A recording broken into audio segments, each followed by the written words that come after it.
මේ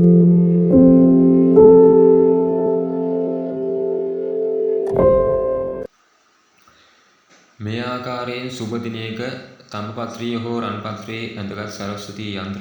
යන්ත්‍රය එක් දිනක් පේ කර ගැනීමෙන් පසුව එළඹෙන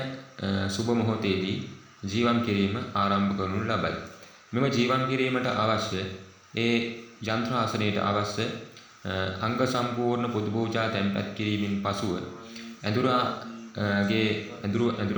වත් පිළිවෙත් අනුව ඒ දින 7ක් හෝ දින 3ක් වේවින් පසුව මෙම ජීවම ආරම්භ කරනු ලබයි. මේට සරස්වතී දෘෂ්ටි මන්ත්‍ර, දේව දෘෂ්ටි මන්ත්‍ර ආදී යොදා ගැනීමත්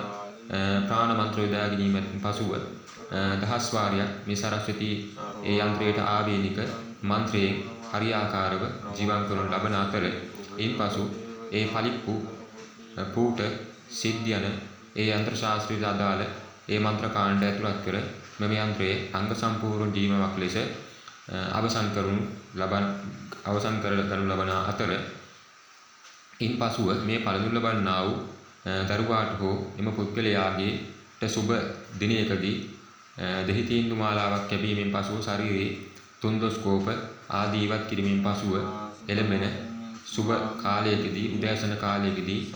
විෂ්ණු දෙවි හාමුදුරන්ට සහ සරස්වතී මෑණියන් වෙනුවෙන් ඒ පුද පූජාවන් පැවැත්වීමෙන් පසුව ඒ යන්ත්‍රය කර පළඳිනු ලබයි. මේ ආකාරයෙන් නිමවාගත් සරස්වතී යන්ත්‍රයෙන් එම පළඳිනු ලබන්නා පුද්ගලයාට විශේෂ